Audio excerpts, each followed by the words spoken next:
बिस्मिल्लाहिर्रहमानिर्रहीम। अस्सलामुअलैकुम students. Stenographer Mohammad Asif. I hope कि आप सब खैरियत से होंगे। शॉर्ट हैंड के हवाले से आज मेरा लेक्चर नंबर 8 है और आज मैं आपको फ्रेजिंग के बारे में सिखाऊंगा। तो स्टूडेंट्स, पिछली वीडियो में हमने शॉर्ट वावल ई और शॉर्ट फॉर्म के मुतालिक सीखा। तो आई होप कि इसकी आपको अच्छे से समझ आ गई होगी। तो आज हम फ्रेजिंग की तरफ चलते हैं। तो स्टूडेंट्स, फ्रेजिंग क्या है? एक्चुअली शॉर्ट हैंड में फ्रेजिंग उस वक़्त बनता है जब इंग्लिश के दो वर्ड्स आपस में मिलकर एक लफ्ज़ बनाएं, तो उसे हम फ्रेजिंग का नाम देते हैं। तो students, basically phrasing short hand में आपकी स्पीडी राइटिंग बढ़ाने में अहम किरदार अदा करती है। तो ये स्टूडेंट्स, मैं फ्रेजिंग की तरफ चलता हूँ। फ्रेजिंग को हम ये पढ़ भी लेते हैं ताकि आपको इसकी मज़ीद समझ आ जाए। मैं ये पढ़ता हूँ, आप इसको देख लें, ठीक है। Phrasing as an aid to rapid writing, ये मैं पहले बता चुका हूँ। बेसिकली फ्रेजिंग जो है वो शॉर्ट हैंड में आपकी स्पीड बढ़ाने में मदद देती है। उसके बाद ये शॉर्ट हैंड वर्ड्स में ऑफन बी ज्वाइंड, तो अक्सर में हम वो वर्ड्स होते हैं, फ्रेजिंग हम उसे कहते हैं जो ज़्यादातर ज्वाइन शॉर्ट हैंड में किए जाते हैं। इंग्लिश के अल्फाज को जब हम ज्वाइन करके लिखते हैं शॉर्ट हैंड में, तो दिस इज़ कॉल्ड फ्रेजिंग, तो ये फ्रेजिंग कहलाएगा।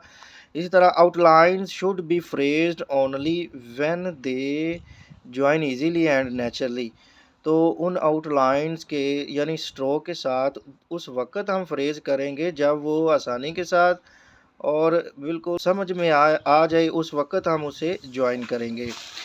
ऐसे ही नहीं ज्वाइन करते जाना, जब वो उसका हिस्सा बनेगी, जब वो उसका पार्ट बनेगी, ज्वाइन होने का रिदम है, उसकी एक हिरार्की है, तब ही आप उसे ज्वाइन कर पाएंगे।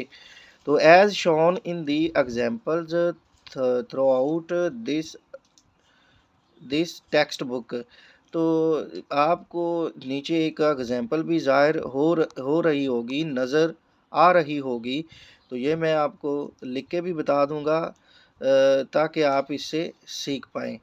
तो स्टूडेंट्स, उसके बाद वो ये अहम, तो स्टूडेंट्स इसके बाद the first word in a phrase, phrase में पहला लफ्ज़ इज़ रिटन लिखा जाएगा इन इट्स नॉर्मल पोजीशन। तो पहला जो लफ्ज़ है वो बिल्कुल नॉर्मल पोजीशन में होगा, उसकी अपनी पोजीशन होगी, यानी वो अबव द लाइन हो, ऑन द लाइन हो, या लाइन के नीचे हो, यानी थर्ड प्लेस वावल में हो, थ्रू द लाइन हो। तो इसका ख्याल रखना होगा। बाकी जो स्ट्रोक होगी उसकी अपनी एक प्रॉपर डायरेक्शन होगी। जैसे कि ये एग्जांपल दी गई है, to do but which. Students, ये मैं आपको लिख कर भी दिखा देता हूँ। जैसे ये मेरे पास आ गया है टू डू, ठीक है। ये छोटा सा टू है, उसके बाद डू, ठीक है। इसके पहली जो इसके फर्स्ट वर्ड की जो पोजीशन है वो नॉर्मल है, यानी टू हम इसी तरह डालते हैं और डू जाएगा, टू और डू, टू डू, टू और डू। इसी तरह ये बट विच है, ये देखें पहली पोजीशन बट की हमने ये सीखी हुई है, और बट विच ये, ठीक है, बट विच, ये but which, but which, but which, ठीक हो गया। टू डू और बट विच के बारे में हमने सीख लिया।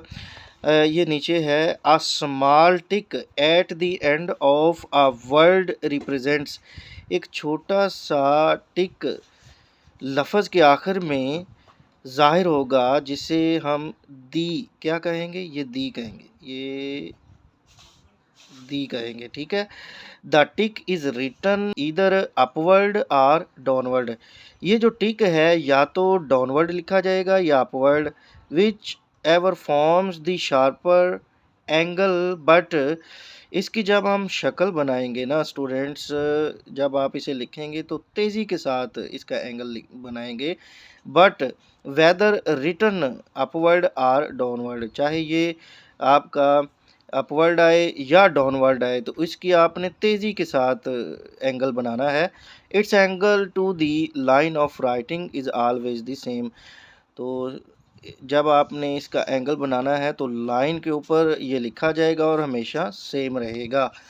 तो मैं ये आपको लिख कर भी बता देता हूँ ताकि आपको मज़ीद इसकी समझ आ जाए। जैसे ये मेरे पास है टू दी, टू इसकी अपनी पोजीशन है, ये टी जो छोटा सा ये वाला स्मॉल टिक है ना, ये दी होगा, शार्प पर इसको डालना है, ठीक है। To the, to the, to the, और विदाउट लिफ्टिंग द पेन आपने इसको लिखना है। इसी तरह ये बी है, अब देखिए ये बी है, पीछे की तरफ शार्प, ये एंगल बनाना है आपने, ये देखिए बी दी, बी हम पीछे कॉन्सोनेंट सीख चुके हैं। इसी तरह ये डू है, ये do the, do the, do the. अब ये अपवर्ड हो या डाउनवर्ड, ये जो पीछे को आ रहा है हम इसे डाउनवर्ड का नाम देंगे, और ये अपवर्ड होगा, ऊपर की तरफ जा रहा है ना। ये टू दी है, ये नीचे को आ रहा है, ये डाउनवर्ड होगा। इसी तरह ये विच दी है, देखिए ये विच है और ये दी है, विच दी, विच दी, विच दी, विच दी, विच दी, ठीक है।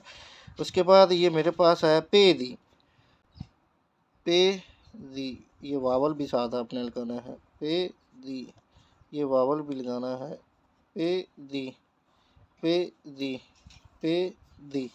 तो ये पेड़ दी है, पहले पी, और पहले पूरा पेड़ हमने पहले सीखा हुआ है, ये छोटा सा टिक आएगा, ये स्मॉल टिक आपको जाहिर कर रहा है कि ये हमारा दी है, पेड़ दी, पेड़ दी, पेड़ दी, और ये पेड़ दी, और वावल भी दरमियान में लगाना है, पेड़ दी, ठीक है। उसके बाद स्टूडेंट्स हमारे पास ये पंक्चुएशन है।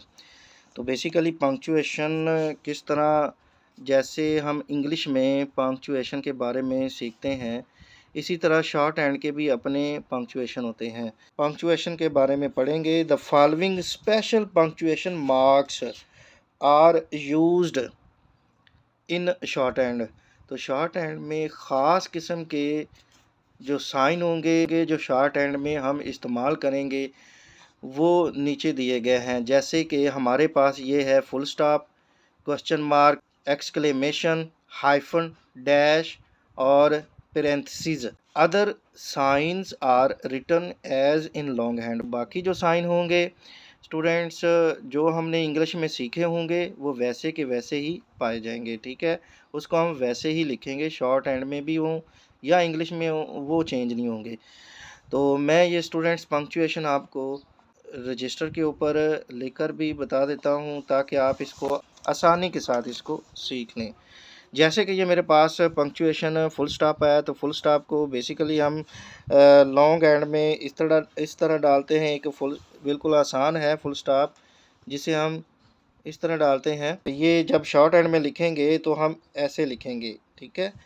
इसी तरह ये हमारे पास क्वेश्चन मार्क है, जैसे ही जब हम शॉर्ट एंड में जाएंगे तो क्वेश्चन मार्क में ये टिक जो है ना, टिक, क्योंकि ये फुल स्टॉप हमने क्रॉस सीखा हुआ है शॉर्ट एंड में, लिहाजा इसके नीचे फुल स्टॉप आ रहा है तो ये भी क्रॉस लगेगा।